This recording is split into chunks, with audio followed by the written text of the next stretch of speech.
www.holybooks.com, http://www.holybooks.com/bhagavad-gita-3-modern-translations/. A note about the translator. Sri Purohit Swami was born into a religious and wealthy family in Badnaz, India, in 1882. He studied philosophy and law, received his LLB from Deccan College, Pune, married and had 3 children. However, he did not practice law, and instead spent his entire life in spiritual devotion. He wrote in his native Marathi, in Hindi, Sanskrit and English, poems, songs, a play, a novel, a commentary on the Bhagavad Gita and an autobiography. He left India in 1930 at the suggestion of his master to interpret the religious life of India for the West, and made his new home in England. It was here that he produced beautiful translations of the Bhagavad Gita, Patanjali's aphorisms of yoga and, in collaboration with his great friend, the Irish poet W.B. Yeats, the 10 principal Upanishads. He died in 1946.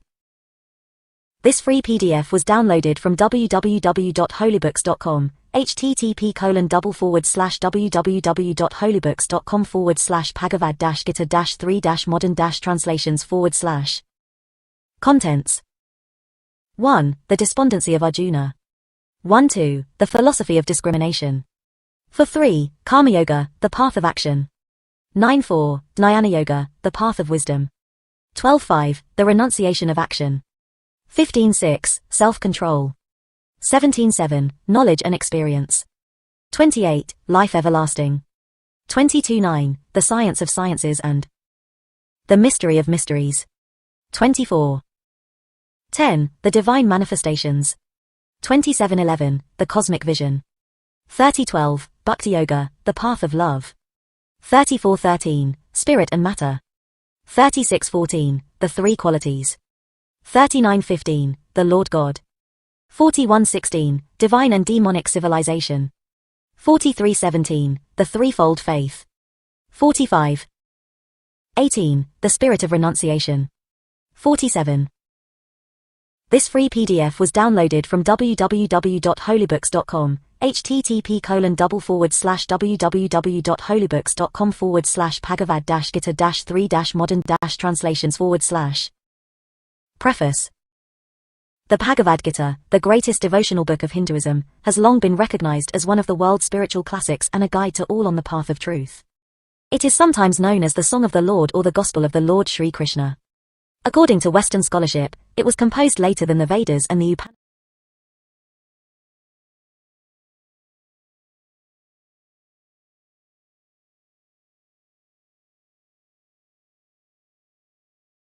Growing up in North India at the court of their uncle, the blind King Dhritarashtra, after the death of their father, the previous ruler. There is always great rivalry between the Pandavas or sons of Pandu and the Kauravas, the 100 sons of Dhritarashtra. Eventually the old king gives his nephews some land of their own, but his eldest son, Duryodhana, defeats Yudhishthira, the eldest Pandava, by cheating at dice, and forces him and his brothers to surrender their land and go into exile for 13 years. On their return, the old king is unable to persuade his son Duryodhana to restore their heritage and, in spite of efforts at reconciliation by Sanjaya, Dhritarashtra's charioteer, by Bhishma, his wise counselor, and even by the Lord Krishna himself, war cannot be averted. The rival hosts face each other on the field of Kurukshetra. It is at this point that the Bhagavad Gita begins. When Prince Arjuna surveys the battlefield, he is overwhelmed with sorrow at the futility of war. The teachings of the Bhagavad Gita are spoken by the divine Lord Krishna, who is acting as the prince's charioteer. When Prince Arjuna surveys the battlefield, he is overwhelmed with sorrow at the futility of war. When Krishna has finished speaking to Arjuna, the two armies engage. The battle lasts 18 days, and by the end of it nearly all of the warriors on both sides are dead save Krishna and the 5 sons of Pandu. This free PDF was downloaded from www.holybooks.com, http://www.holybooks.com/bhagavad-gita-3-modern-translations/. 1.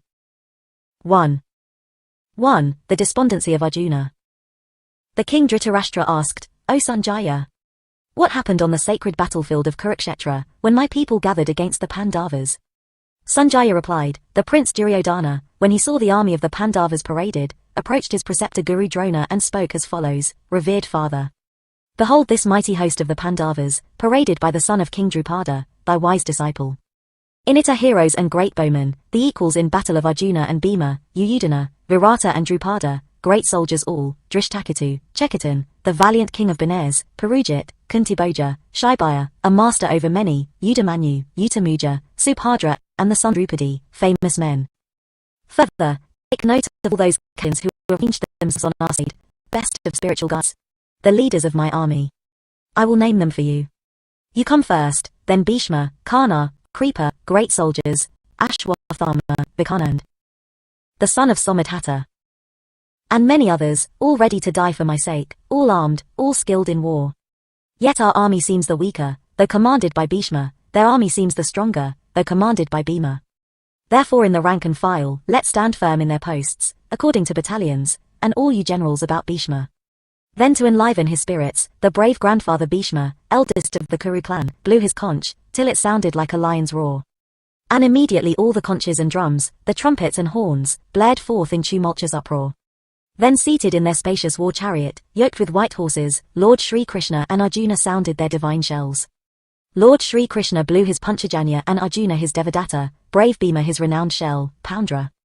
The king Dharmaraja, the son of Kunti, blew the Anantavijaya, Nakalu and Sahadeo, the Sugosh and Manapushpaka, respectively. And the Maharaja of Benares, the great archer, Shikandi, the great soldier, Drishtayumna, Virata. And Satyaki, the invincible, and O king, Drupada, the sons of Drupadi and Subhadra, the great soldier, blew their conches.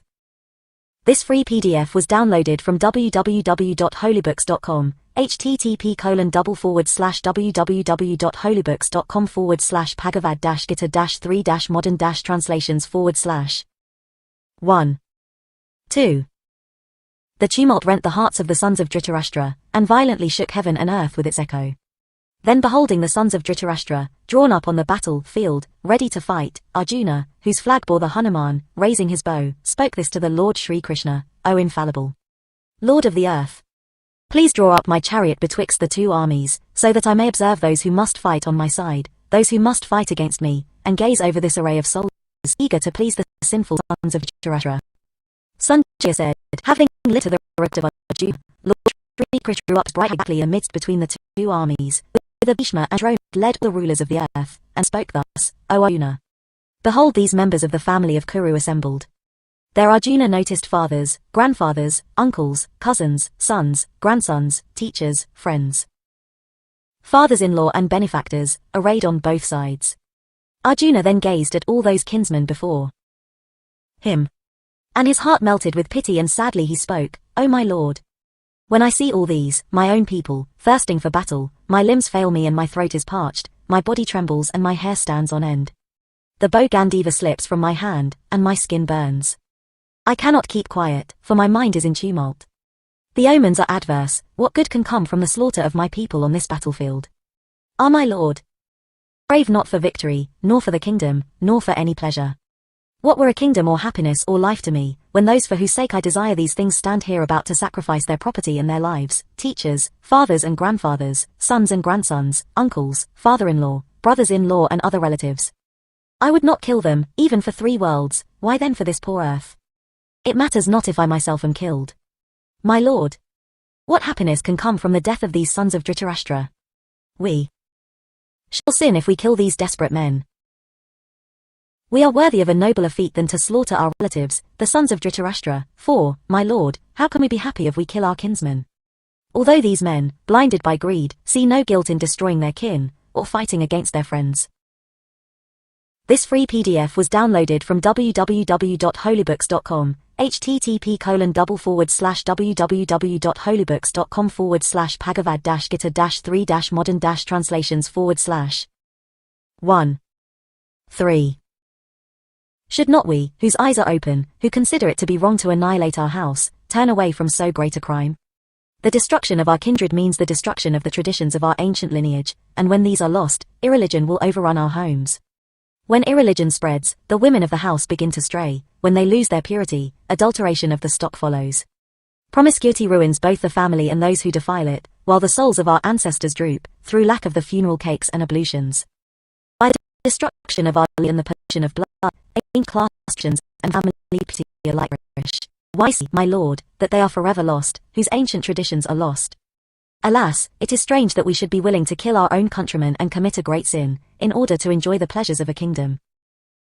If, on the contrary, the sons of Dhritarashtra, with weapons in their hand, should slay me, unarmed and unresisting, surely that would be better for my welfare. Sanjaya said, having spoken thus, in the midst of the armies, Arjuna sank on the seat of the chariot, casting away his bow and arrow, heartbroken with grief.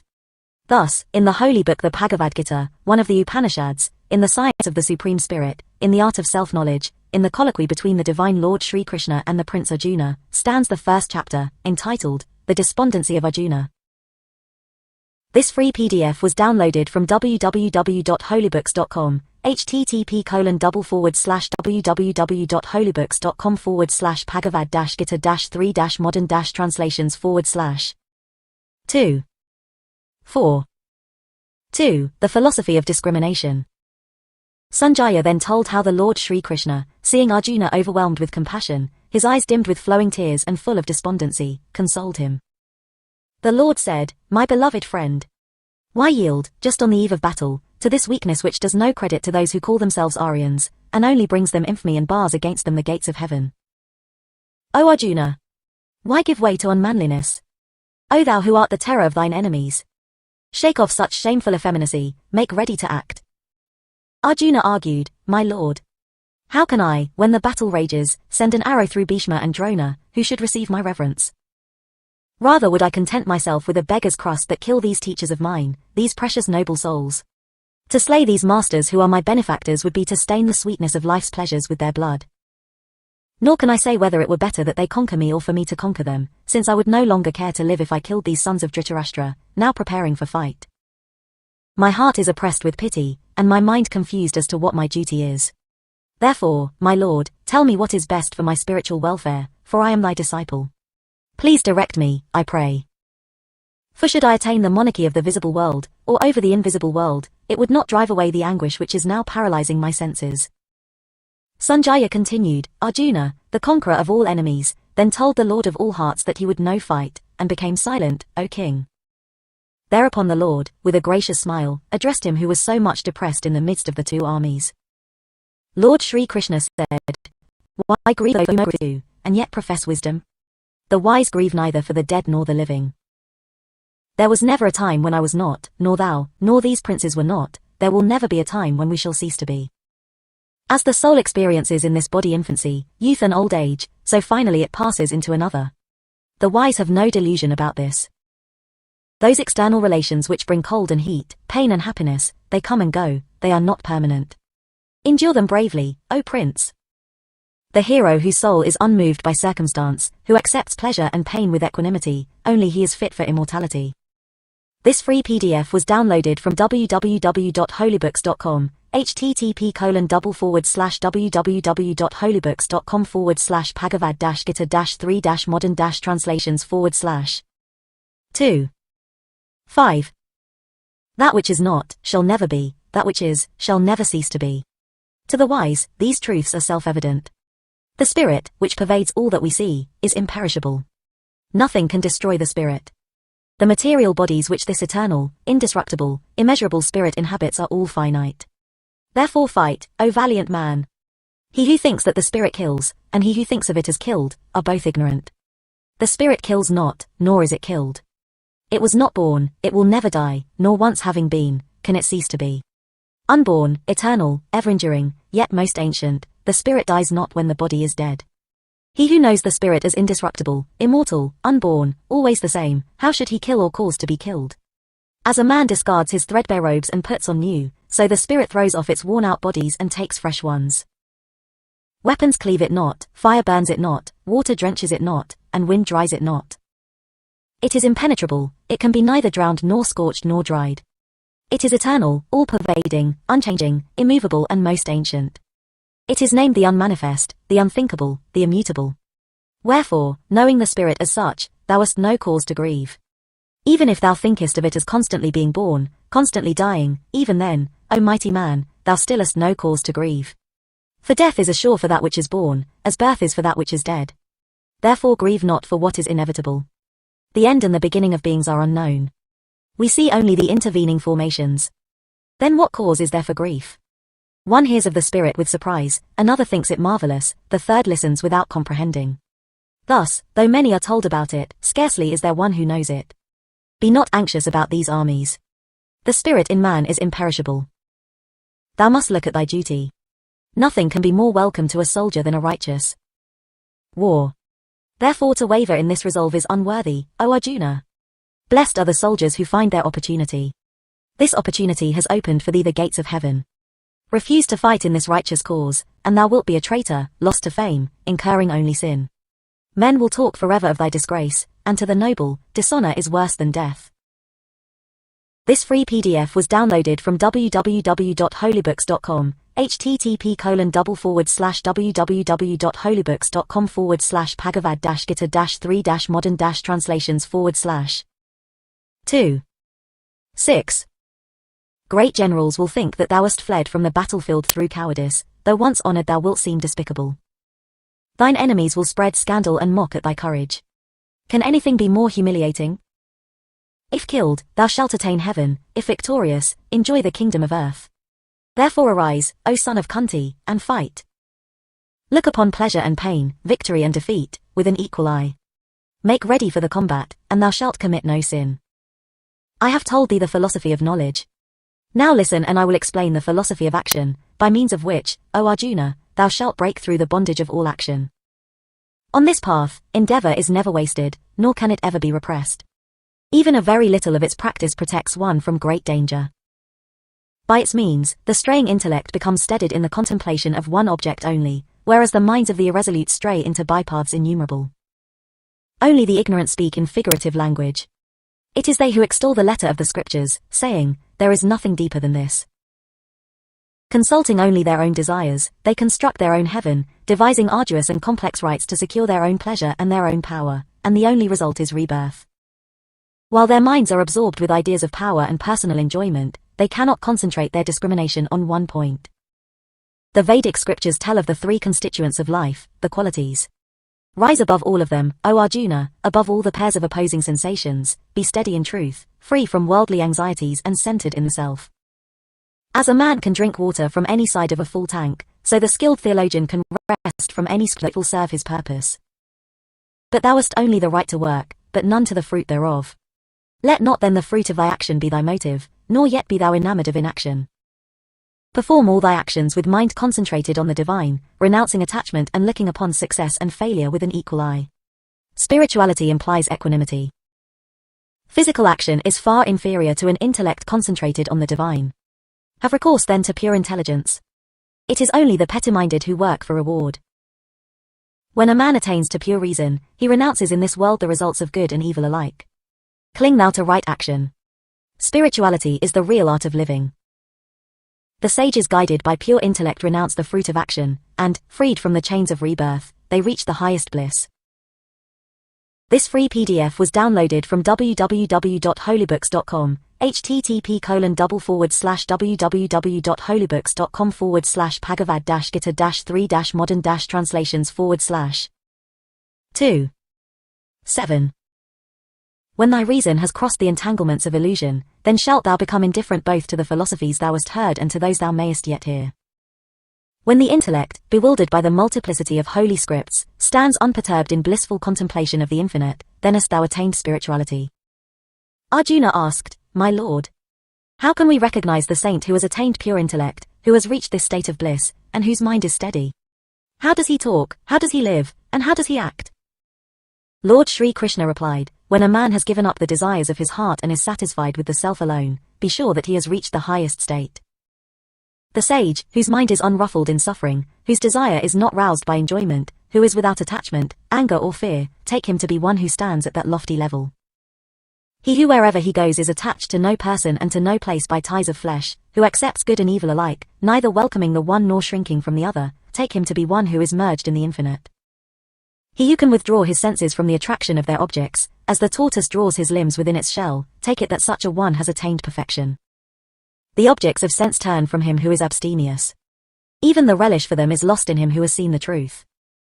O Arjuna! The mind of him, who is trying to conquer it, is forcibly carried away in spite of his efforts, by his tumultuous senses. Restraining them all, let him meditate steadfastly on me, for who thus conquers his senses achieves perfection. When a man dwells on the objects of sense, he creates an attraction for them, attraction develops into desire, and desire breeds anger. Anger induces delusion, delusion, loss of memory, through loss of memory, reason is shattered, and loss of reason leads to destruction. But the self-controlled soul, who moves amongst sense objects, free from either attachment or repulsion, he wins eternal peace. Having attained peace, he becomes free from misery, for when the mind gains peace, right discrimination follows. Right discrimination is not for him who cannot concentrate. Without concentration, there cannot be meditation. He who can meditate must not expect peace. Without peace, how can anyone expect happiness? As a ship at sea is tossed by the tempest, so the reason is carried away by the mind when preyed upon by straying senses. This free PDF was downloaded from www.holybooks.com, http://www.holybooks.com/bhagavadgītā-3-modern-translations/2. 8. Therefore, O might in arms, he who keeps his senses detached from their objects, take it that his reason is purified. The saint is awake when the world sleeps, and he ignores that for which the world lives. He attains peace, into whom desires flow as rivers into the ocean, which though brimming with water remains ever the same, not he whom desire carries away. He attains peace who, giving up desire, moves through the world without aspiration, possessing nothing which he can call his own, and free from pride. O Arjuna! This is the state of the self, the supreme spirit, to which if a man once attain, it shall never be taken from him. Even at the time of leaving the body, he will remain firmly enthroned there, and will become one with the eternal. Thus, in the holy book the Bhagavad Gita, one of the Upanishads, in the science of the Supreme Spirit, in the art of self-knowledge, in the colloquy between the divine Lord Sri Krishna and the Prince Arjuna, stands the second chapter, entitled, The Philosophy of Discrimination. This free PDF was downloaded from www.holybooks.com, http://www.holybooks.com/bhagavadgītā-3-modern-translations/. 3. 9. 3. Karma Yoga, the path of action. Arjuna questioned, My Lord, if wisdom is above action, why dost thou advise me to engage in this terrible fight? Thy language perplexes me and confuses my reason. Therefore please tell me the only way by which I may, without doubt, secure my spiritual welfare. Lord Sri Krishna replied, In this world, as I have said, there is a twofold path, O sinless one. There is the path of wisdom for those who meditate, and the path of action for those who work. No man can attain freedom from activity by refraining from action, nor can he reach perfection by merely refusing to act. He cannot even for a moment remain really inactive, for the qualities of nature will compel him to act whether he will or no. He who remains motionless, refusing to act, but all the while brooding over sensuous object, that deluded soul is simply a hypocrite. But, O Arjuna! All honor to him whose mind controls his senses, for he is thereby beginning to practice Karma Yoga, the path of right action, keeping himself always unattached. Do thy duty as prescribed, for action for duty's sake is superior to inaction. Even the maintenance of the body would be impossible if man remained inactive. In this world people are fettered by action, unless it is performed as a sacrifice. Therefore, O Arjuna, let thy acts be done without attachment, as sacrifice only. In the beginning, when God created all beings by the sacrifice of himself, he said unto them, Through sacrifice you can procreate, and it shall satisfy all your desires. Worship the powers of nature thereby, and let them nourish you in return, thus supporting each other, you shall attain your highest welfare. For, fed on sacrifice, nature will give you all the enjoyment you can desire. But he who enjoys what she gives without returning is, indeed, a robber. The sages who enjoy the food that remains after the sacrifice is made are freed from all sin, but the selfish who spread their feast only for themselves feed on sin only. All creatures are the product of food, food is the product of rain comes by sacrifice, and sacrifice is the noblest form of action. All action originates in the Supreme Spirit, which is imperishable, and in sacrificial action the all-pervading Spirit is consciously present. Thus he who does not help the revolving wheel of sacrifice, but instead leads a sinful life, rejoicing in the gratification of his senses, O Arjuna, he breathes in vain. This free PDF was downloaded from www.holybooks.com, http://www.holybooks.com/bhagavadgītā-3-modern-translations/. 3. 10. On the other hand, the soul who meditates on the self is content to serve the self and rests satisfied within the self, there remains nothing more for him to accomplish. He has nothing to gain by the performance or non-performance of action. His welfare depends not on any contribution that an earthly creature can make. Therefore do thy duty perfectly, without care for the results, for he who does his duty disinterestedly attains the supreme. King Janaka and others attained perfection through action alone. Even for the sake of enlightening the world, it is thy duty to act. For whatever a great man does, others imitate. People conform to the standard which he has set. There is nothing in this universe, O Arjuna, that I am compelled to do, nor anything for me to attain, yet I am persistently active. For were I not to act without ceasing, O Prince, people would be glad to do likewise. And if I were to refrain from action, the human race would be ruined, I should lead the world to chaos, and destruction would follow. As the ignorant act, because of their fondness for action, so should the wise act without such attachment, fixing their eyes, O Arjuna, only on the welfare of the world. But a wise man should not perturb the minds of the ignorant, who are attached to action. Let him perform his own actions in the right spirit, with concentration on me, thus inspiring all to do the same. Action is the product of the qualities inherent in nature. It is only the ignorant man who, misled by personal egotism, says, I am the door. But he, O Mighty One, who understands correctly the relation of the qualities to action, is not attached to the act, for he perceives that it is merely the action and reaction of the qualities among themselves. Those who do not understand the qualities are interested in the act. Still, the wise man who knows the truth should not disturb the mind of him who does not. Therefore, surrendering thy actions unto me, thy thoughts concentrated on the absolute, free from selfishness and without anticipation of reward, with mind devoid of excitement, begin thou to fight. Those who always act in accordance with my precepts, firm in faith and without cavilling, they too are freed from the bondage of action. But they who ridicule my word and do not keep it, are ignorant, devoid of wisdom and blind. They seek but their own destruction. Even the wise man acts in character with his nature. Indeed, all creatures act according to their natures. What is the use of compulsion then? This free PDF was downloaded from www.holybooks.com, http://www.holybooks.com/bhagavadgītā-3-modern-translations/. 3. 11. The love and hate which are aroused by the objects of sense arise from nature, do not yield to them. It is better to do thine own duty, however lacking in merit, than to do that of another, even though efficiently. It is better to die doing one's own duty, for to do the duty of another is fraught with danger. Arjuna asked, My Lord, tell me, what is it that drives a man to sin, even against his will and as if by compulsion? Lord Shri Krishna, it is desire, it is aversion, born of passion. Desire consumes and corrupts everything. It is man's greatest enemy.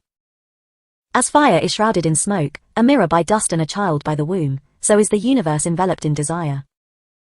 It is the wise man's constant enemy, it tarnishes the face of wisdom. It is as insatiable as a flame of fire. It works through the senses, the mind and the reason, and with their help destroys wisdom and confounds the soul. Therefore, O Arjuna, first control thy senses and then slay desire, for it is full of sin, and is the destroyer of knowledge and of wisdom. It is said that the senses are powerful. But beyond the senses is the mind, beyond the mind is the intellect, and beyond and greater than intellect is he. Thus, O mighty in arms, knowing him to be beyond the intellect and, by his help, subduing thy personal egotism, kill thine enemy, desire, extremely difficult though it be. Thus, in the holy book the Bhagavad Gita, one of the Upanishads, in the science of the Supreme Spirit, in the art of self-knowledge, in the colloquy between the divine Lord Shri Krishna and the Prince Arjuna, stands the third chapter entitled, Karma Yoga or the Path of Action. This free PDF was downloaded from www.holybooks.com, http://www.holybooks.com/bhagavad-gītā-3-modern-translations/. 4. 12. 4. Jnana Yoga, the Path of Wisdom. Lord Shri Krishna said, This imperishable philosophy I taught to Vivaswana, the founder of the Sun dynasty. Vivaswana gave it to Mana the lawgiver, and Mana to King Ikshvaku. The divine kings knew it, for it was their tradition. Then, after a long time, at last it was forgotten. It is the same ancient path that I have now revealed to thee, since thou art my devotee and my friend. It is the supreme secret. Arjuna asked, My Lord, Vivaswana was born before thee, how then canst thou have revealed it to him? Lord Shri Krishna replied, I have been born again and again, from time to time, thou too, O Arjuna. My births are known to me, but thou knowest not thine. I have no beginning. Though I am imperishable, as well as Lord of all that exists, yet by my own will and power do I manifest myself. Whenever spirituality decays and materialism is rampant, then, O Arjuna, I reincarnate myself. To protect the righteous, to destroy the wicked and to establish the kingdom of God, I am reborn from age to age.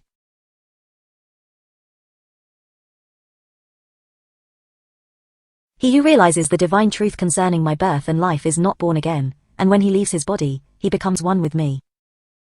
Many have merged their existences in mine, being freed from desire, fear and anger, filled always with me and purified by the illuminating flame of self-abnegation. Howsoever men try to worship me, so do I welcome them. By whatever path they travel, it leads to me at last. Those who look for success, worship the powers, and in this world their actions bear immediate fruit. The four divisions of society, the wise, the soldier, the merchant, the laborer, were created by me, according to the natural distribution of qualities and instincts. I am the author of them, though I myself do no action, and am changeless. My actions do not fetter me, nor do I desire anything that they can bring. He who thus realizes me is not enslaved by action. In the light of wisdom, our ancestors, who sought deliverance, performed their acts. Act thou also, as did our fathers of old. What is action and what is inaction? It is a question which has bewildered the wise. But I will declare unto thee the philosophy of action, and knowing it, thou shalt be free from evil. This free PDF was downloaded from www.holybooks.com, http://www.holybooks.com/bhagavadgītā-3-modern-translations/4. 13. It is necessary to consider what is right action, what is wrong action, and what is inaction, for mysterious is the law of action. He who can see inaction in action, and action in inaction, is the wisest among men. He is a saint, even though he still acts. The wise call him a sage, for whatever he undertakes is free from the motive of desire, and his deeds are purified by the fire of wisdom. Having surrendered all claim to the results of his actions, always contented and independent, in reality he does nothing, even though he is apparently acting. Expecting nothing, his mind and personality controlled, without greed, doing bodily actions only, though he acts, yet he remains untainted. Content with what comes to him without effort of his own, mounting above the pairs of bliss, free from envy, his mind balanced both in success and failure, though he acts, yet the consequences do not bind him. He who is without attachment, free, his mind centered in wisdom, his actions, being done as a sacrifice, leave no trace behind. For him, the sacrifice itself is the spirit and the oblation are one, it is the spirit itself which is sacrificed in its own fire, and the man even in action is united with God, since while performing his act, his mind never ceases to be fixed on him. Some sages sacrifice to the powers, others offer themselves on the altar of the eternal. Some sacrifice their physical senses in the fire of self-control, others offer up their contact with external objects in the sacrificial fire of their senses. Other again sacrifice their activities and their vitality in the spiritual fire of self-abnegation, kindled by wisdom. And yet others offer as their sacrifice wealth, austerities and meditation.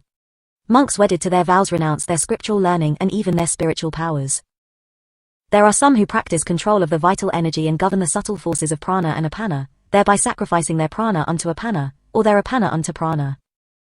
Others, controlling their diet, sacrifice their worldly life to the spiritual fire. All understand the principle of sacrifice, and by its means their sins are washed away. Tasting the nectar of immortality, as the reward of sacrifice, they reach the eternal. This world is not for those who refuse to sacrifice, much less the other world. In this way other sacrifices too may be undergone for the spirit's sake. Know thou that they all depend on action. Knowing this, thou shalt be free. The sacrifice of wisdom is superior to any material sacrifice, for, O Arjuna, the climax of action is always realization. This free PDF was downloaded from www.holybooks.com, http://www.holybooks.com/bhagavadgītā-3-modern-translations/4.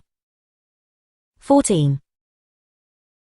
This shalt thou learn by prostrating thyself at the Master's feet, by questioning him and by serving him. The wise who have realized the truth will teach thee wisdom. Having known that, thou shalt never again be confounded, and, O Arjuna, by the power of that wisdom, thou shalt see all these people as if they were thine own self, and therefore as me. Be thou the greatest of sinners, yet thou shalt cross over all sin by the fairy boat of wisdom. As the kindled fire consumes the fuel, so, O Arjuna, in the flame of wisdom the embers of action are burnt to ashes. There is nothing in the world so purifying as wisdom, and he who is a perfect saint finds that at last in his own self. He who is full of faith attains wisdom, and too who can control his senses, having attained that wisdom, he shall ere long attain supreme peace. But the ignorant man and he who has no faith, and the skeptic are lost. Neither in this world nor elsewhere is there any happiness in store for him who always doubts. But the man who has renounced his action for meditation, who has cleft his doubt in twain by the sword of wisdom, who remains always enthroned in his self, is not bound by his acts. Therefore, cleaving asunder with the sword of wisdom the doubts of the heart, which thine own ignorance has engendered, follow the path of wisdom and arise. Thus, in the holy book the Bhagavad Gita, one of the Upanishads, in the science of the Supreme Spirit, in the art of self-knowledge, in the colloquy between the divine Lord Shri Krishna and the Prince Arjuna, stands the 4th chapter entitled, Dhyana Yoga or the Path of Wisdom. This free PDF was downloaded from www.holybooks.com, http://www.holybooks.com/bhagavad-gita-3-modern-translations/. 5. 15. 5. The renunciation of action. Arjuna said, My Lord, at one moment thou praisest renunciation of action, at another, right action. Tell me truly, I pray, which of these is the more conducive to my highest welfare? Lord Shri Krishna replied, Renunciation of action and the path of right action both lead to the highest, of the two, right action is the better. He is a true ascetic who never desires or dislikes, who is uninfluenced by the opposites and is easily freed from bondage. Only the unenlightened speak of wisdom and right action as separate, not the wise. If any man knows one, he enjoys the fruit of both. The level which is reached by wisdom is attained through right action as well. He who perceives that the two are one, knows the truth. Without concentration, O mighty man, renunciation is difficult. But the sage who is always meditating on the divine, before long shall attain the absolute. He who is spiritual, who is pure, who has overcome his senses and his personal self, who has realized his highest self as the self of all, such a one, even though he acts, is not bound by his acts. Though the saint sees, hears, touches, smells, eats, moves, sleeps and breathes, yet he knows the truth, and he knows that it is not he who acts. Though he talks, though he gives and receives, though he opens his eyes and shuts them, he still knows that his senses are merely disporting themselves objects of spirit, without any personal attachment to them. He is not tainted by sin. The water lily is wet by water. The sage performs his action dispassionately, using his body, mind and intellect, and even his senses, always as a means of purification. Having abandoned the fruit of action, he wins eternal peace. Others unacquainted with spirituality, led by desire and clinging to the benefit which they think will follow their actions, become entangled in them. Mentally renouncing all actions, the self-controlled soul enjoys bliss in this body, the city of the 9 gates, neither doing anything himself nor causing anything to be done. The Lord of this universe has not ordained activity, or any incentive thereto, or any relation between an act and its consequences. All this is the work of nature. The Lord does not accept responsibility for any man's sin or merit. Men are deluded because in them wisdom is submerged in ignorance. This free PDF was downloaded from www.holybooks.com, http://www.holybooks.com/bhagavad-gita-3-modern-translations/. 5. 16. Surely wisdom is like the sun, revealing the supreme truth to those whose ignorance is dispelled by the wisdom of the self. Meditating on the divine, having faith in the divine, concentrating on the divine and losing themselves in the divine, their sins dissolved in wisdom, they go whence there is no return. Sages look equally upon all, whether he be a minister of learning and humility, or an infidel, or whether it be a cow, an elephant or a dog. Even in this world they conquer their earth life whose minds, fixed on the Supreme, remain always balanced, for the Supreme has neither blemish nor bias.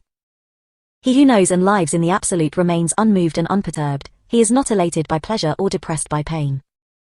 He finds happiness in his own self, and enjoys eternal bliss, whose heart does not yearn for the contacts of earth and whose self is one with the everlasting. The joys that spring from external associations bring pain, they have their beginning and their endings. The wise man does not rejoice in them. He who, before he leaves his body, learns to surmount the promptings of desire and anger is a saint and is happy. He who is happy within himself and has found its peace, and in whom the inner light shines, that sage attains eternal bliss and becomes the spirit itself. Sages whose sins have been washed away, whose sense of separateness has vanished, who have subdued themselves, and seek only the welfare of all, come to the eternal spirit. Saints who know themselves, who control their minds, and feel neither desire nor anger, find eternal bliss everywhere. Excluding external objects, gaze fixed between the eyebrows, the inward and outward breathings passing equally through his nostrils. Governing sense, mind and intellect, intent on liberation. Free from desire, fear and anger, the sage is forever free.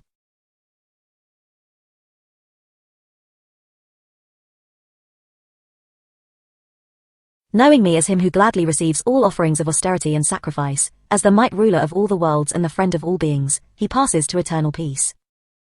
Thus, in the holy book the Bhagavad Gita, one of the Upanishads, in the science of the Supreme Spirit, in the art of self-knowledge, in the colloquy between the divine Lord Sri Krishna and the Prince Arjuna, stands the 5th chapter entitled, The Renunciation of Action.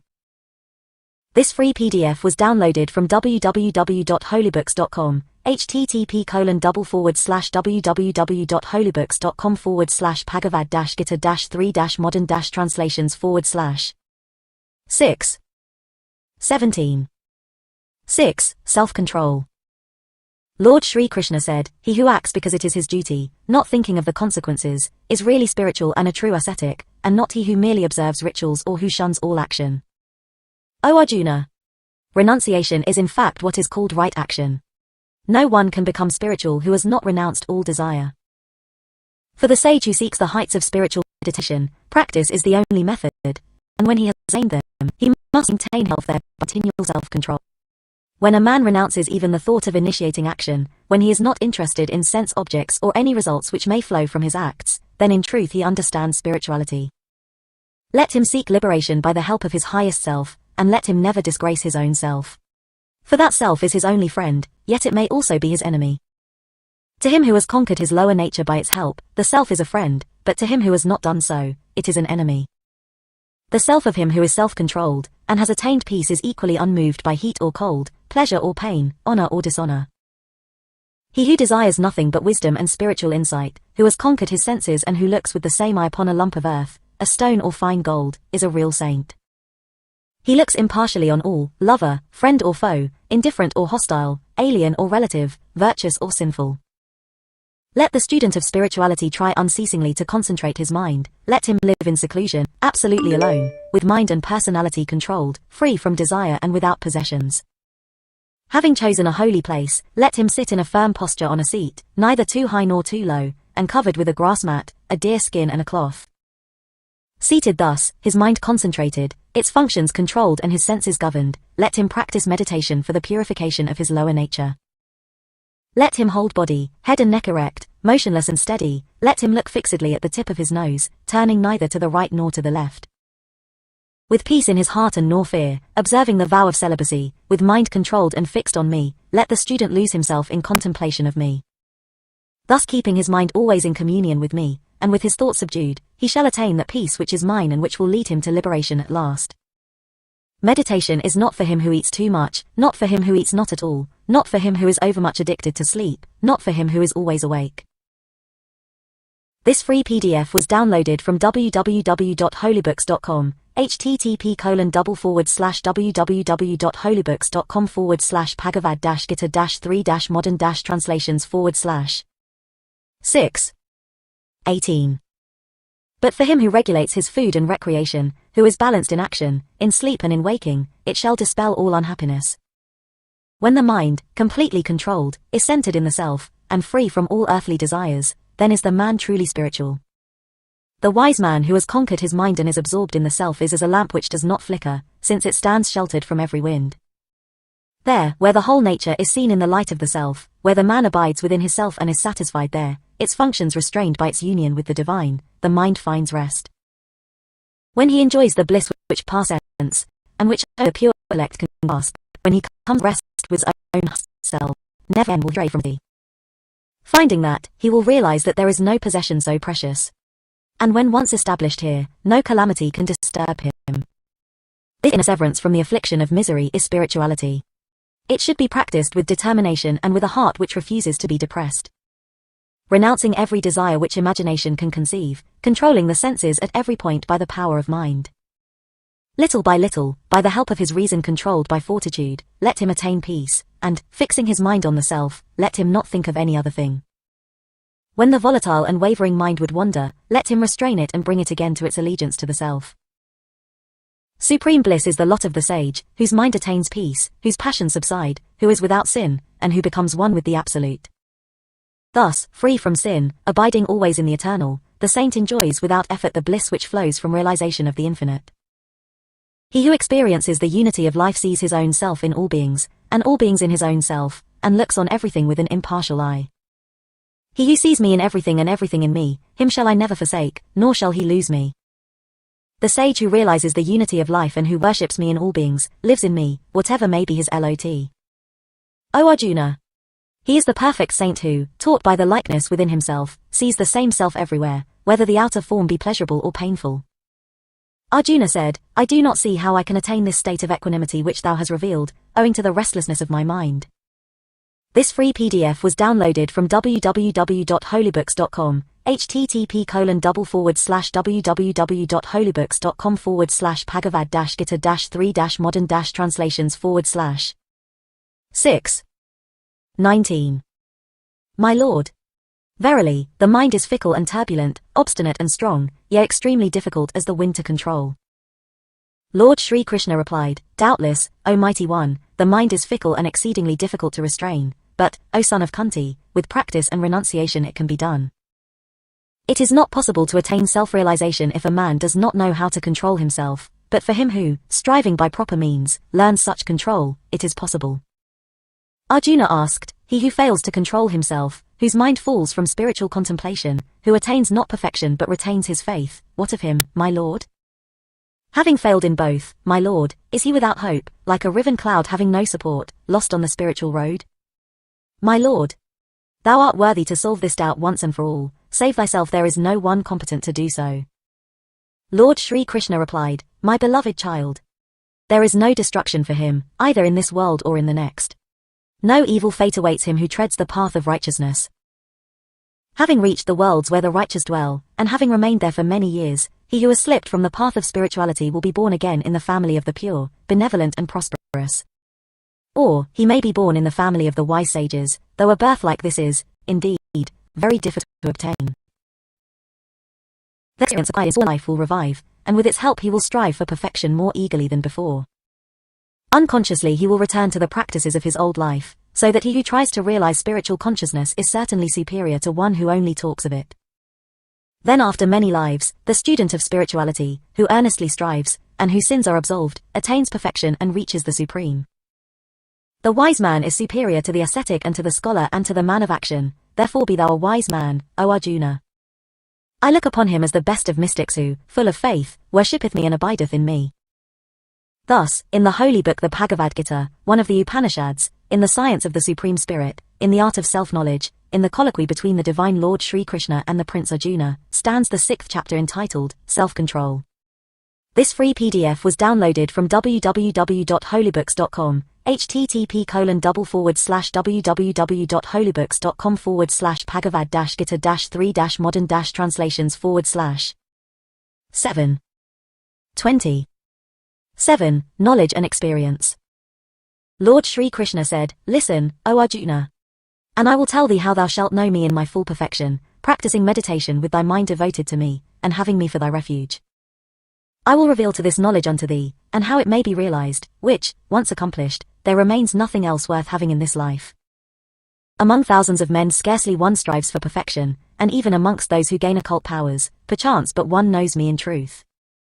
Earth, water, fire, air, ether, mind, intellect and personality, this is the eightfold division of my manifested nature. This is my inferior nature, but distinct from this, O valiant one, know thou that my superior nature is the very life which sustains the universe. It is the womb of all being, for I am he by whom the worlds were created and shall be dissolved. O Arjuna! There is nothing higher than me, all is strung upon me as rows of pearls upon a thread. O Arjuna! I am the fluidity of water, the light of the sun and the moon. I am the syllabum in the Vedic scriptures, the sound in ether, the virility in man. I am the fragrance of earth, the brilliance of fire. I am the life force in all beings, and I am the austerity of the ascetics. Know, O Arjuna, that I am the eternal seed of being, I am the intelligence of the intelligent, the splendor of the resplendent. I am the strength of the strong, of them who are free from attachment and desire, and, O Arjuna, I am the desire for righteousness.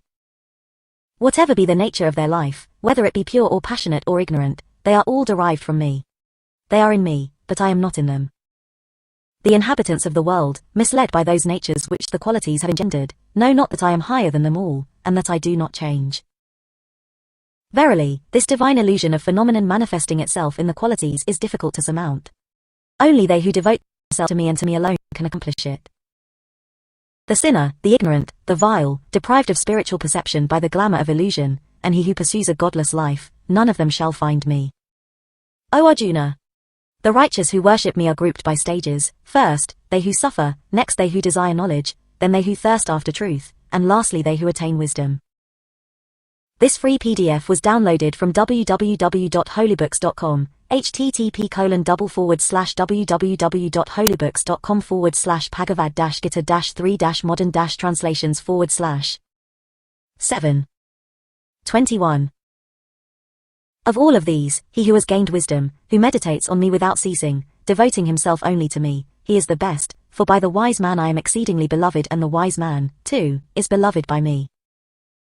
Noble-minded are they all, but the wise man I hold as my own self, for he, remaining always at peace with me, makes me his final goal. After many lives, at last the wise man realizes me as I am. A man so enlightened that he sees God everywhere is very difficult to find. They in whom wisdom is obscured by one desire or the other, worship the lesser powers, practicing many rites which vary according to their temperaments. But whatever the form of worship, if the devotee have faith, then upon his faith in that worship do I set my own seal. If he worships one form alone with real faith, then shall his desires be fulfilled through that only, for thus have I ordained. The fruit that comes to men of limited insight is, after all, finite. They who worship the lower powers attain them, but those who worship me come unto me alone. The ignorant think of me, who am the unmanifested spirit, as if I were really in human form. They do not understand that my superior nature is changeless and most excellent. I am not visible to all, for I am enveloped by the illusion of phenomenon. This deluded what does not know me is the unborn, the imperishable. I know, O Arjuna, all beings in the past, the present and the future, but they do not know me. O brave Arjuna! By glamour of opposite sensations, infatuated by desire and aversion. But those who act righteously, in whom sin has been destroyed, who are free from the infatuation of the conflicting emotions, they worship me with firm resolution. Those who make me their refuge, who strive for liberation from decay and death, they realize the Supreme Spirit, which is their own real self, and in which all action finds its consummation.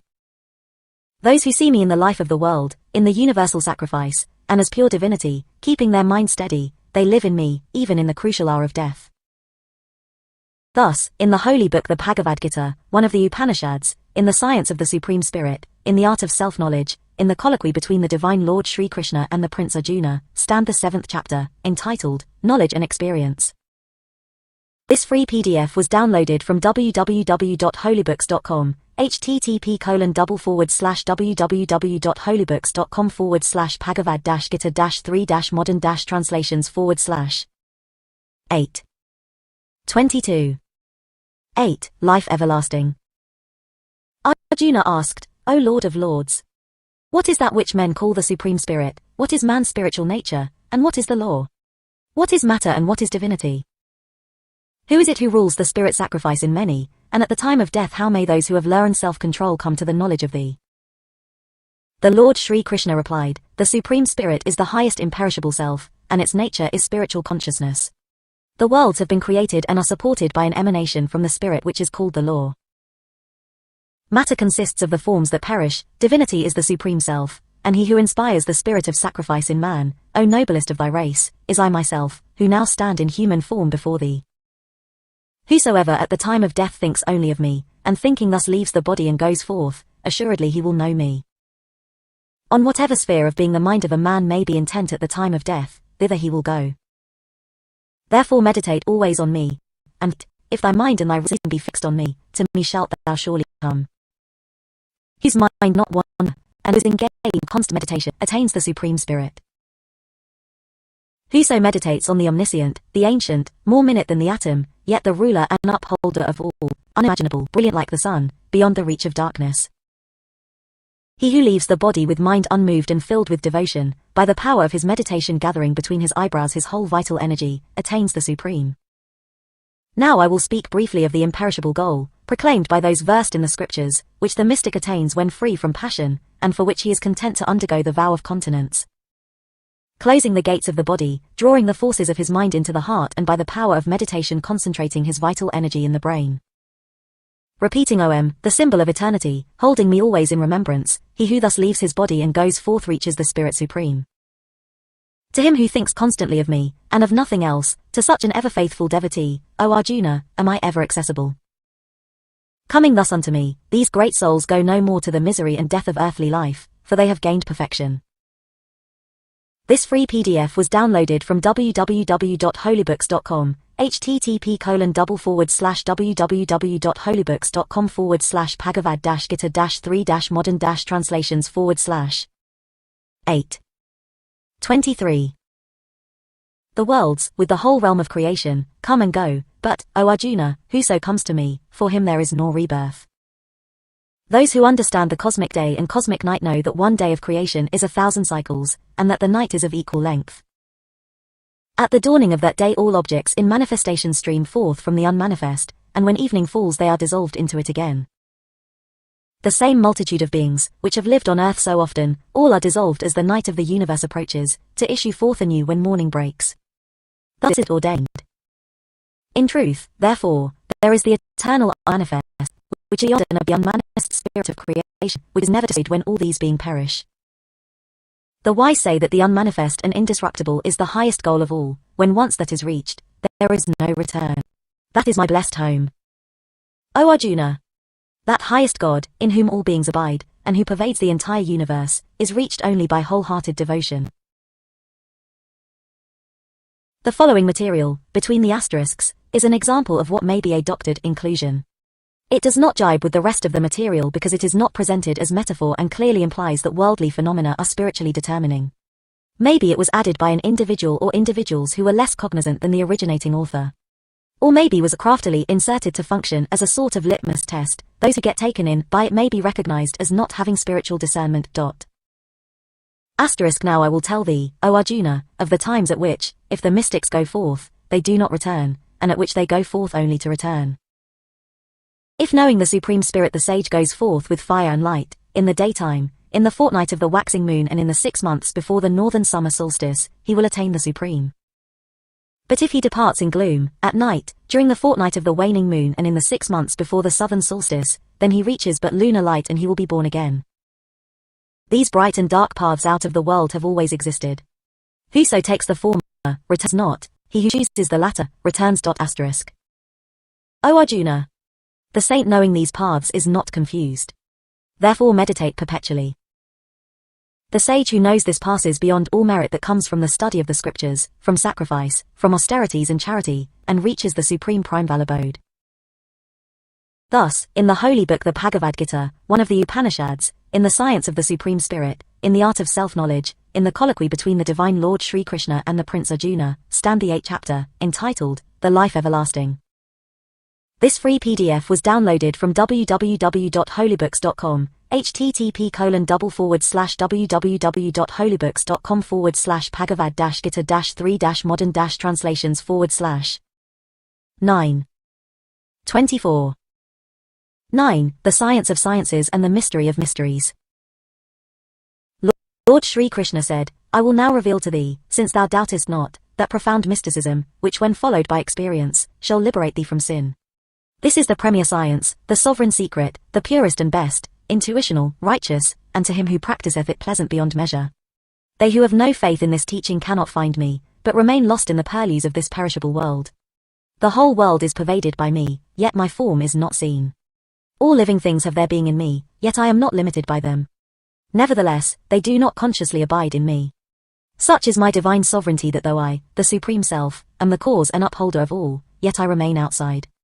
As the mighty wind, though moving everywhere, has no resting place but space, so have all these beings no home but me.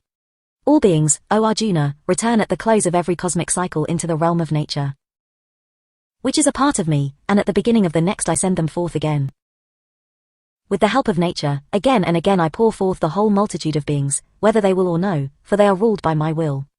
But these acts of mine do not bind me. I remain outside and unattached. Under my guidance, nature produces all things movable and immovable. Thus it is, O Arjuna, that this universe revolves. Fools disregard me, seeing me clad in human form. They know not that in my higher nature I am the Lord God of all. Their hopes are vain, their actions worthless, their knowledge futile, they are without sense, deceitful, barbarous and godless.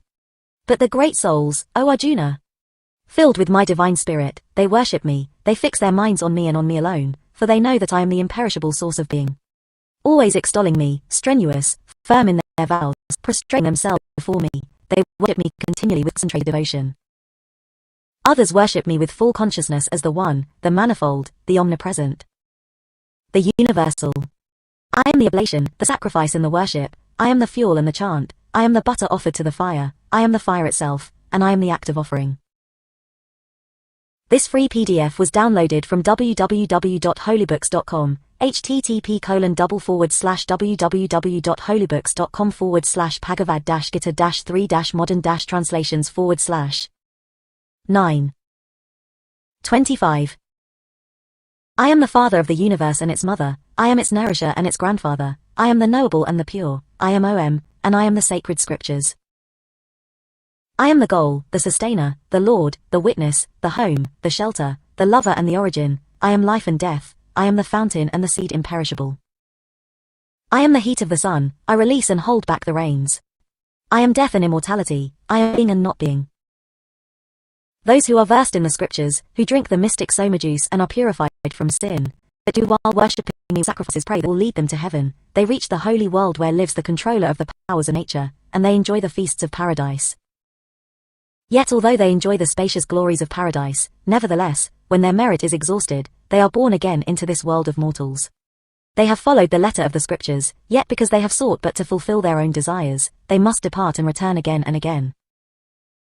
But if a man will meditate on me and me alone, and will worship me always and everywhere, I will take upon myself the fulfillment of his aspiration, and I will safeguard whatsoever he shall attain.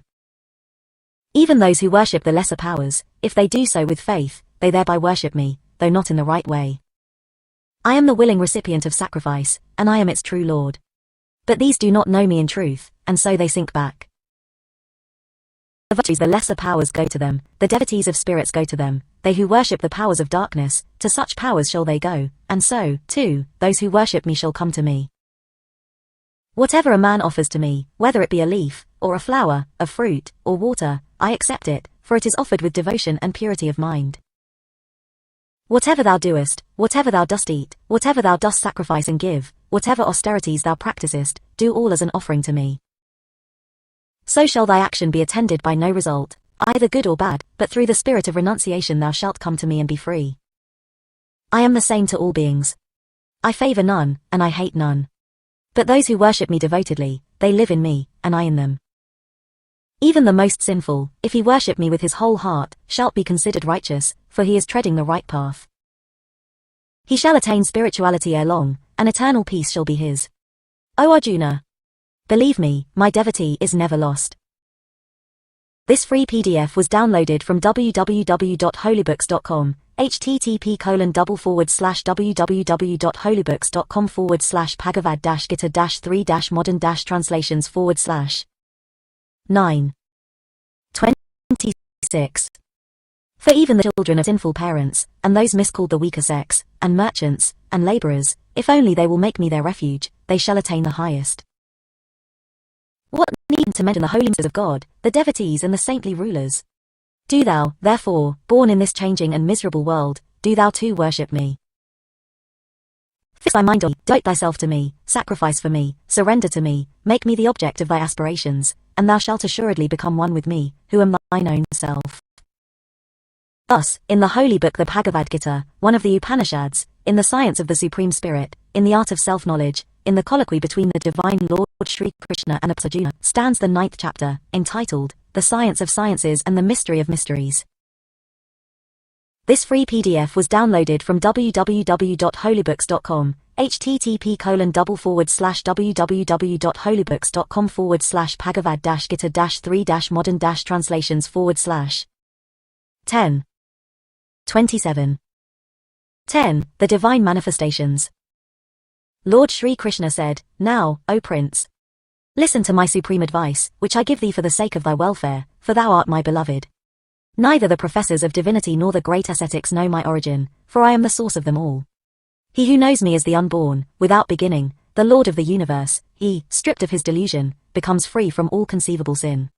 Intelligence, wisdom, non-illusion, forgiveness, truth, self-control, calmness, pleasure, pain, birth, death, fear and fearlessness, harmlessness, equanimity, contentment, austerity, beneficence, fame and failure, all these, the characteristics of beings, spring from me only.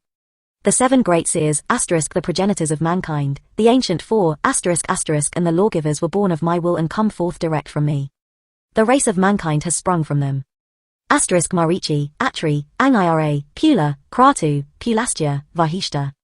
The masters, Sanak, Sanandan, Sanatan, Sanatkumar. He who rightly understands my manifested glory and my creative power, beyond doubt, attains perfect peace. I am the source of all, from me everything flows. Therefore the wise worship me with unchanging devotion. With minds concentrated on me, with lives absorbed in me, and enlightening each other, they ever feel content and happy.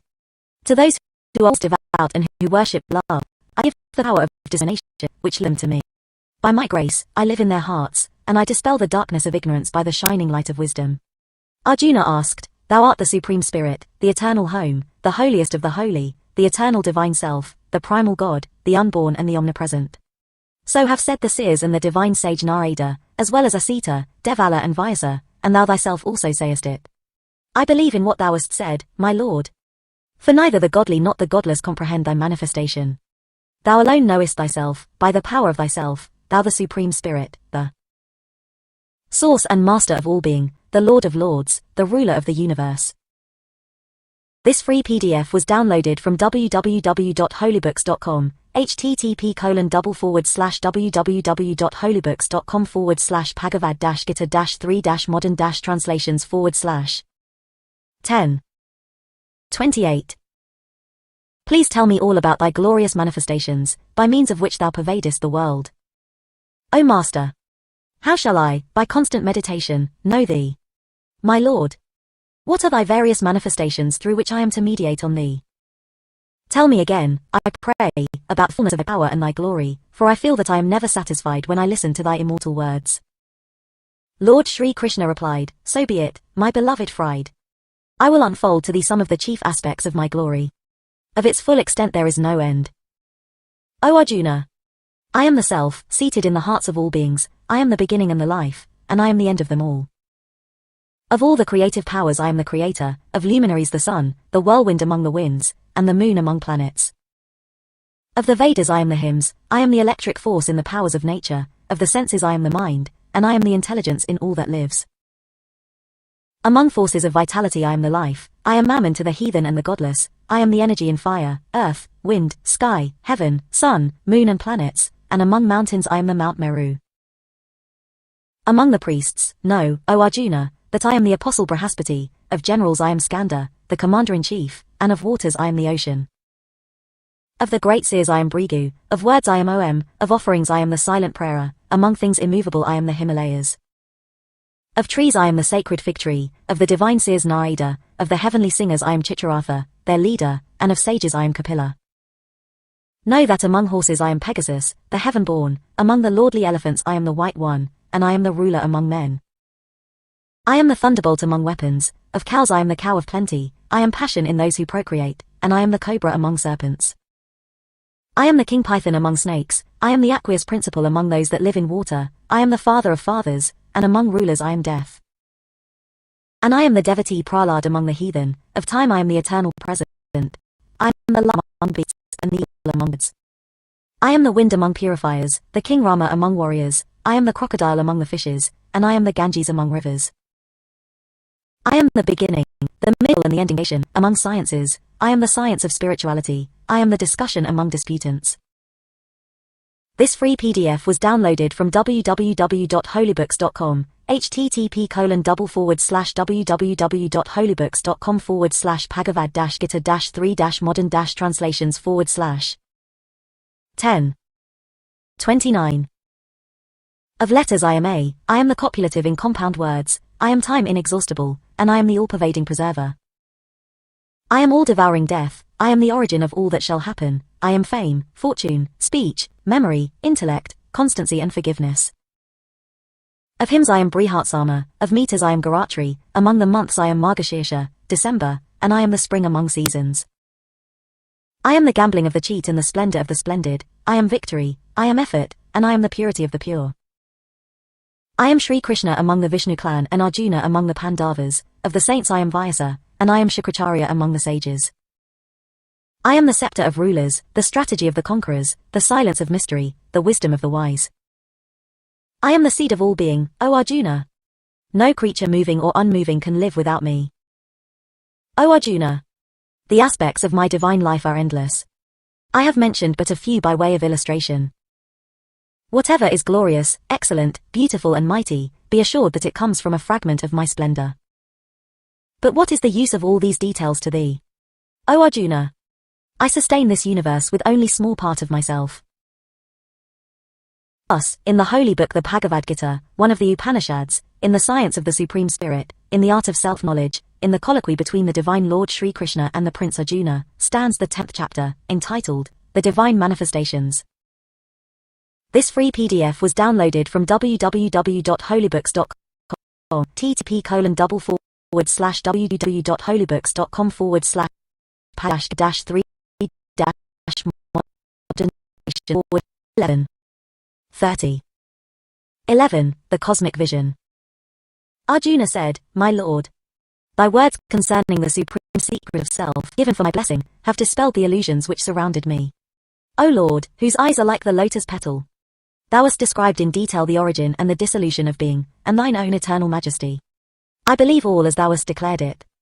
I long now to have a vision of thy divine form, O thou Most High. If thou thinkest that it can be made possible for me to see it, show me, O Lord of Lords, thine own eternal self. Lord Sri Krishna replied, Behold, O Arjuna, my celestial forms, by hundreds and thousands, various in kind, in color and in shape. Behold thou the powers of nature, fire, earth, wind and sky, the sun, the heavens, the moon, the stars, all forces of vitality and of healing, and the roving winds. See the myriad wonders revealed to none but thee. Hear in me living as one, O Arjuna, behold the whole universe, movable and immovable. And anything else thou see. Yet since with mortal eyes thou canst not see me, lo, I give divine sight. See now the glory of my sovereignty. Sanjaya continued, having thus spoken, O King, the Lord Sri Krishna, the Almighty Prince of Wisdom, showed to Arjuna the supreme form of the great God. There were countless eyes and mouths, and mystic forms innumerable, with shining ornaments and flaming celestial weapons.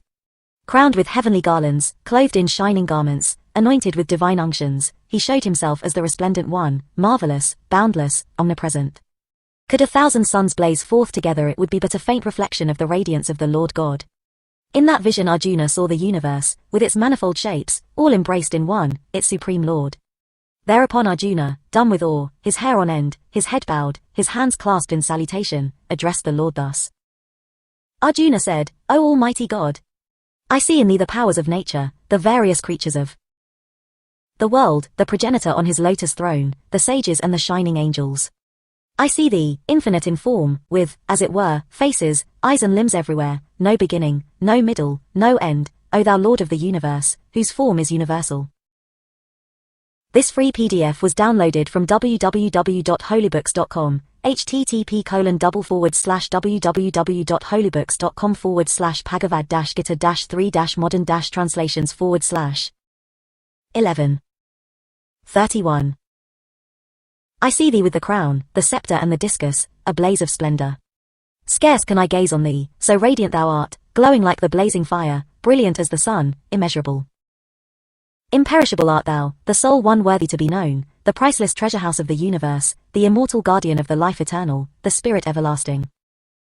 Without beginning, without middle and without end, infinite in power, thine arms all embracing, the sun and moon thine eyes, thy face beaming with the fire of sacrifice, flooding the whole universe with light. Alone thou fillest all the quarters of the sky, earth and heaven, and the regions between. O Almighty Lord! Seeing thy marvelous and awe-inspiring form, the spheres tremble with fear. The troops of celestial beings enter into thee, some invoking thee in fear, with folded palms. The great seers and adepts sing hymns to thy glory, saying all hail. The vital forces, the major stars, fire, earth, air, sky, sun, heaven, moon and planets, the angels, the guardians of the universe, the divine healers, the winds, the fathers, the heavenly singers, and hosts of mammon worshippers, demons as well as saints, are amazed. Seeing thy stupendous form, O most mighty, with its myriad faces, its innumerable eyes and limbs and terrible jaws, I myself and all the worlds are overwhelmed with awe. When I see thee, touching the heavens, glowing with color, with open mouth and wide open fiery eyes, I am terrified. O my Lord! My courage and peace of mind desert me. When I see thy mouths with their fearful jaws like glowing fires at the dissolution of creation, I lose all sense of place, I find no rest. Be merciful, O Lord, in whom this universe abides. All these sons of Dhritarashtra, with the hosts of princes, Bhishma, Drona and Karna, as well as the other warrior chiefs belonging to our side. I see them all rushing headlong into thy mouths, with terrible tusks, horrible to behold. Some are mangled between thy jaws, with their heads crushed to atoms. As rivers in flood surge furiously to the ocean, so these heroes, the greatest among men, fling themselves into thy flaming mouths. As moths fly impetuously to the flame only to be killed, so these men rush into thy mouths to court their own destruction. Thou seemest to swallow up the worlds, to lap them in flame. Thy glory fills the universe. Thy fierce rays beat down upon it irresistibly. Tell me then who thou art, that weighest this dreadful form? I bow before thee, O mighty one. Have mercy, I pray, and let me see thee as thou wert at first. I do not know what thou intendest. This free PDF was downloaded from www.holybooks.com, http://www.holybooks.com/bhagavad-gita-3-modern-translations/. 11. 32. Lord Shri Krishna replied, I have shown myself to thee as the destroyer who lays waste the world and whose purpose is destruction. In spite of thy efforts, all these warriors gathered for battle shall not escape death. Then gird up thy loins and conquer. Subdue thy foes and enjoy the kingdom in prosperity. I have already doomed them. Be thou my instrument, Arjuna. Drona and Bhishma, Jayadratha and Karna, and other brave warriors, I have condemned them all. Destroy them, fight and fear not. Thy foes shall be crushed. Sanjaya continued, having heard these words from the Lord Shri Krishna, the Prince Arjuna, with folded hands trembling, prostrated himself with choking voice, bowing down again, and overwhelmed with awe, once more addressed the Lord. Arjuna said, My Lord, it is natural that the world revels and rejoices when it sings the praises of glory, the demon lie in fear and the soft for their salutations. How should they do otherwise? O thou supremest self, greater than powers of creation, the first cause, infinite, the Lord of lords, the home of the universe, imperishable, being and not being, yet transcending both. Thou art the primal God, the ancient, the supreme abode of this universe, the knower, the knowledge and the final home. Thou fillest everything. Thy form is infinite. Thou art the wind, thou art death, thou art the fire, the water, the moon, the father and the grandfather. Honor and glory to thee 1,000 and 1,000 times. Again and again, salutation be to thee, O my Lord. Salutations to thee in front and on every side, thou who encompasseth me round about. Thy power is infinite, thy majesty immeasurable, thou upholdest all things, yea, thou thyself art all. Whatever I have said unto thee in rashness, taking thee only for a friend and addressing thee as O Krishna. O Yodhava. O friend, in thoughtless familiarity, no understanding thy greatness. Whatever insult I have offered to thee in jest, in sport or in repose, in conversation or at the banquet, alone or in a multitude, I ask thy forgiveness for them all, O thou who art without an equal. For thou art the Father of all things movable and immovable, the worshipful, the Master of masters. In all the worlds there is none equal to thee, how then superior, O thou who standeth alone, supreme. Therefore I prostrate myself before thee, O Lord. Most adorable. I salute thee, I ask thy blessing. Only thou canst be trusted to bear with me, as father to son, as friend to friend, as lover to his beloved. I rejoice that I have seen what never man saw before, yet, O Lord, I am overwhelmed with fear. Please take again the form I know. Be merciful, O Lord. Thou who are the home of the whole universe. This free PDF was downloaded from www.holybooks.com, http://www.holybooks.com/bhagavad-gita-3-modern-translations/.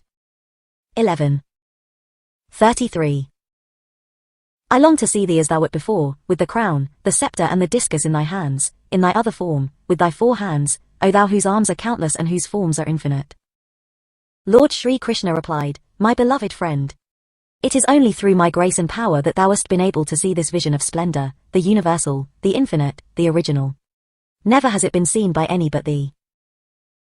Not by study of the scriptures, not by sacrifice or gift, not by ritual or rigorous austerity, is it possible for man on earth to see what thou hast seen, O thou foremost hero of the Kuru clan. Be not afraid or bewildered by the terrible vision. Put away thy fear and, with joyful mind, see me once again in my usual form. Sanjaya continued, having thus spoken to Arjuna, Lord Sri Krishna showed himself again in his accustomed form, and the mighty Lord, in gentle tones, softly consoled him who lately trembled with fear. Arjuna said, Seeing thee in thy gentle human form, my lord, I am myself again, calm once more. Lord Sri Krishna replied, It is hard to see this vision of me that thou hast seen. Even the most powerful have longed for it in vain. Not by study of the scriptures, or by austerities, not by gifts or sacrifices, is it possible to see me as thou hast done. Only by tireless devotion can I be seen and known, only thus can a man become one with me, O Arjuna. He whose every action is done for my sake, to whom I am the final goal, who loves me only and hates no one, O my dearest son, only he can realize me. Thus, in the holy book the Bhagavad Gita, one of the Upanishads, in the science of the Supreme Spirit, in the art of self-knowledge, in the colloquy between the divine Lord Sri Krishna and the Prince Arjuna, stands the 11th chapter, entitled, The Cosmic Vision. This free PDF was downloaded from www.holybooks.com, http://www.holybooks.com/bhagavad-gita-3-modern-translations/. 12. 34. 12. Bhakti Yoga, the Path of Love.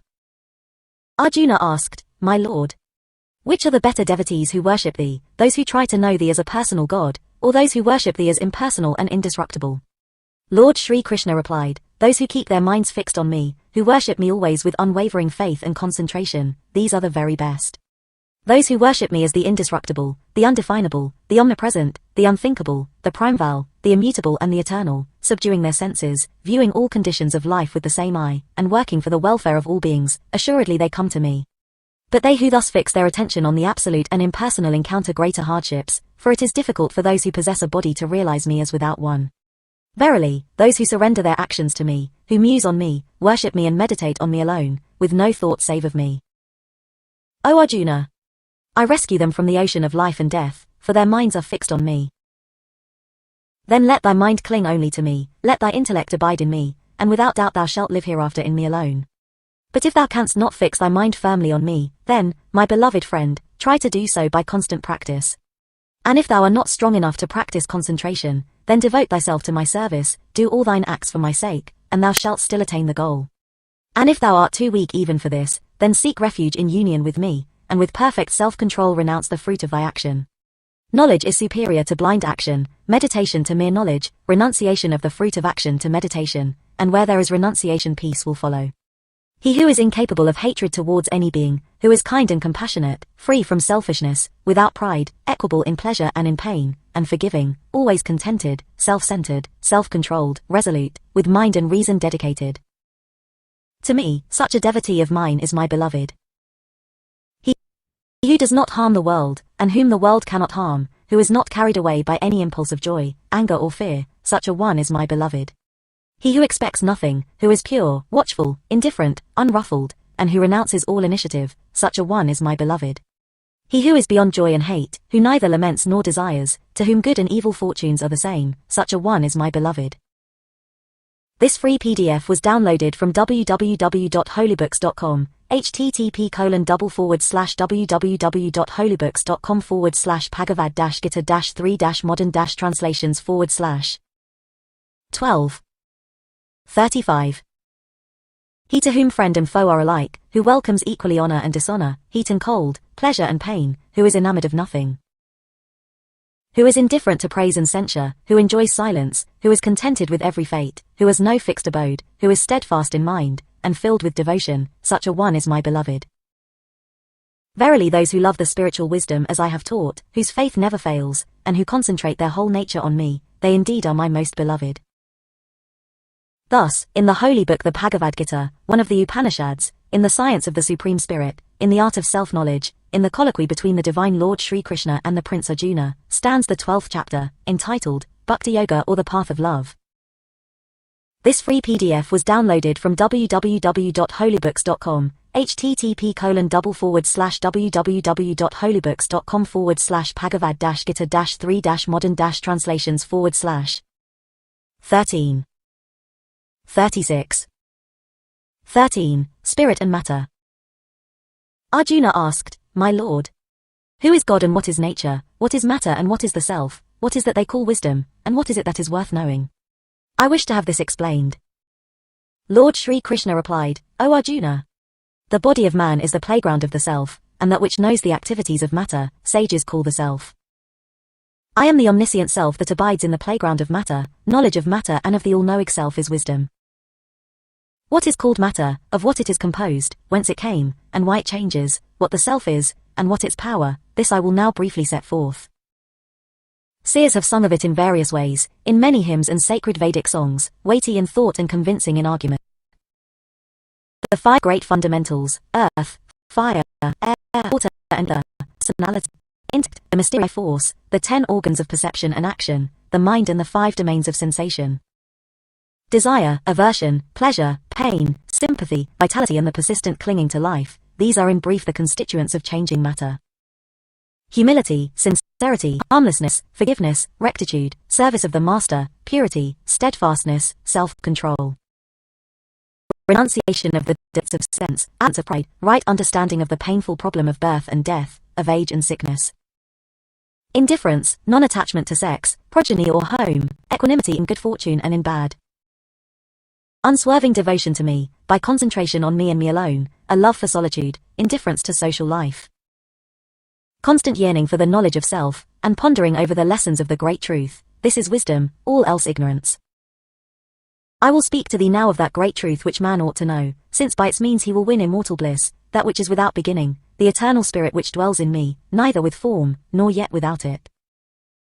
Everywhere are its hands and its feet, everywhere it has eyes that see, heads that think and mouths that speak, everywhere it listens, it dwells in all the worlds, it envelops them all. Beyond the senses, it yet shines through every sense perception. Bound to nothing, it yet sustains everything. Unaffected by the qualities, it still enjoys them all. This free PDF was downloaded from www.holybooks.com, http://www.holybooks.com/bhagavad-gita-3-modern-translations/. 13. 37. It is within all beings, yet outside, motionless yet moving, too subtle to be perceived, far away yet always near. In all beings undivided, yet living in division, it is the upholder of all, creator and destroyer alike, it is the light of lights, beyond the reach of darkness, the wisdom, the only thing that is worth knowing or that wisdom can teach, the presence in the hearts of all. Thus I have told thee in brief what matter is, and the self worth realizing and what is wisdom. He who is devoted to me knows, and assuredly he will enter into me. Know thou further that nature and God have no beginning, and that differences of character and quality have their origin in nature only. Nature is the law which generates cause and effect, God is the source of the enjoyment of all pleasure and pain. God dwelling in the heart of nature experiences the qualities which nature brings forth. And his affinity towards the qualities is the reason for his living in a good or evil body. Thus in the body of man dwells the supreme God, he who sees and permits, upholds and enjoys, the highest God and the highest self. He who understands God and nature along with her qualities, whatever be his condition in life, he comes not again to earth. Some realize the supreme by meditating, by its aid, on the self within, others by pure reason, others by right action. Others again, having no direct knowledge but only hearing from others, nevertheless worship, and they, too, if true to the teachings, cross the sea of death. Wherever life is seen in things movable or immovable, it is the joint product of matter and spirit. He who can see the Supreme Lord in all beings, the imperishable amidst the perishable, he it is who really sees. Beholding the Lord in all things equally, his actions do not mar his spiritual life but lead him to the height of bliss. He who understands that it is only the law of nature that brings action to fruition, and that the self never acts, alone knows the truth. He who sees the diverse forms of life all rooted in one, and growing forth from him, he shall indeed find the Absolute. The Supreme Spirit, O Prince, is without beginning, without qualities and imperishable, and though it be within the body, yet it does not act, nor is it affected by action. As space, though present everywhere, remains by reason of its subtlety unaffected, so the self, though present in all forms, retains its purity unalloyed. This free PDF was downloaded from www.holybooks.com, http://www.holybooks.com/bhagavad-gita-3-modern-translations/. 13:38. As the one sun illuminates the whole earth, so the Lord illumines the whole universe. Those who with the eyes of wisdom thus see the difference between matter and spirit, and know how to liberate life from the law of nature, they attain the supreme.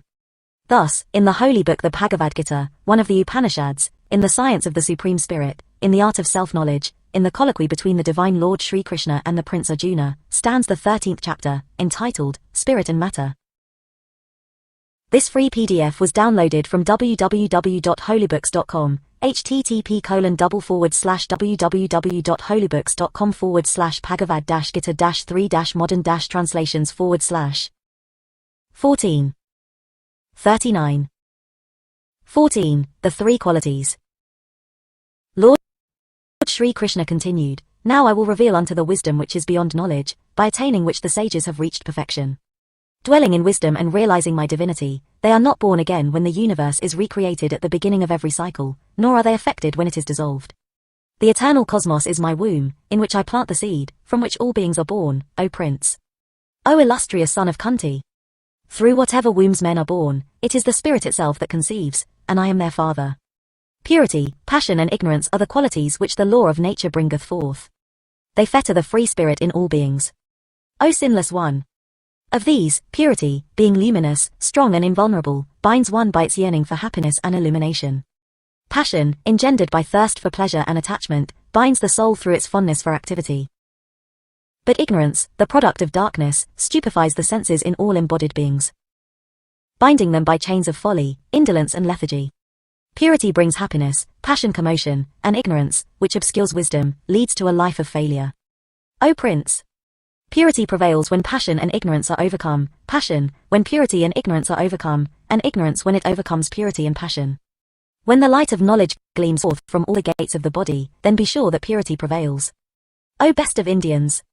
Avarice, the impulse to act in the beginning of action, is due to the dominance of passion. Folly and infatuation are the result of the dominance of ignorance, O joy of the Kuru clan.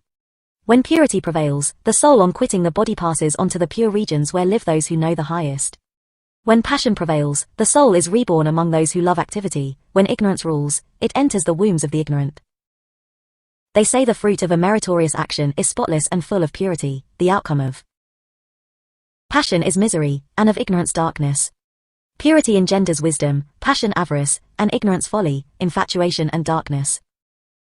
This free PDF was downloaded from www.holybooks.com, http://www.holybooks.com/bhagavad-gita-3-modern-translations/. 14:40. When purity is in the ascendant, the man evolves. When passion, he neither evolves nor degenerates. When ignorance, he is lost. As soon as man understands that it is only the qualities which act and nothing else, and perceives that which is beyond, he attains my divine nature. When the soul transcends the qualities, which are the real cause of physical existence, then, freed from birth and death, old age, misery, he quaffs the nectar of immortality. Arjuna asked, My Lord, by what signs can he who has transcended the qualities be recognized? How does he act? How does he live beyond them? Lord Sri Krishna replied, O Prince, he who shuns not the quality which is present, and longs not for that which is absent. He who maintains an attitude of indifference, who is not disturbed by the qualities, who realizes that it is only they who act, and remains calm. Who accepts pain and pleasure as it comes, is centered in himself, to whom a piece of clay or stone or gold are the same, who neither likes nor dislikes, who is steadfast, indifferent alike to praise or censure. who looks equally upon honor and dishonor, loves friends and foes alike, abandons all initiative, such is he who transcends the qualities. And he who serves me and only me, with unfaltering devotion, shall overcome the qualities, and become one with the eternal.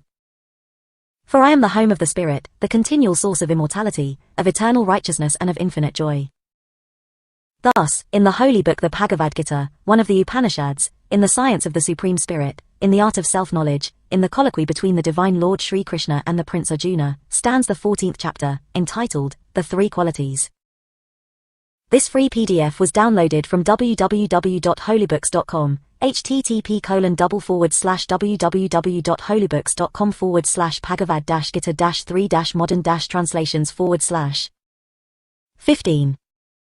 41. 15. The Lord God. Lord Shri Krishna continued, this phenomenal creation, which is both ephemeral and eternal, is like a tree, but having its seed above in the highest and its ramifications on this earth below. The scriptures are its leaves, and he who understands this, knows. Its branches shoot upwards and downwards, deriving their nourishment from the qualities, its buds are the objects of sense, and its roots, which follow the law causing man's regeneration and degeneration, pierce downwards into the soil. In this world its true form is not known, neither its origin nor its end, and its strength is not understood, until the tree with its roots striking deep into the earth is hewn down by the sharp axe of non-attachment. Beyond lies the path, from which, when found, there is no return. This is the primal God from whence this ancient creation has sprung. The wise attain eternity when, freed from pride and delusion, they have conquered their love for the things of sense, when, renouncing desire and fixing their gaze on the self, they have ceased to be tossed to and fro by the opposing sensations, like pleasure and pain. Neither sun, moon, nor fire shines there. Those who go thither never come back. For, O Arjuna, that is my celestial home. It is only a very small part of my eternal self, which is the life of the universe, drawing round itself the six senses, the mind the last, which have their source in nature. When the Supreme Lord enters a body or leaves it, he gathers these senses together and travels on with them, as the wind gathers perfume while passing through the flowers. He is the perception of the ear, the eye, the touch, the taste and the smell, yea and of the mind also, and the enjoyment the things which they perceive is also his. The ignorant do not see that it is he who is present in life and who departs at death, or even that it is he who enjoys pleasure through the qualities. Only the eye of wisdom sees. The saints with great effort find him within themselves, but not the unintelligent, who in spite of every effort cannot control their minds. Remember that the light which, proceeding from the sun, illumines the whole world,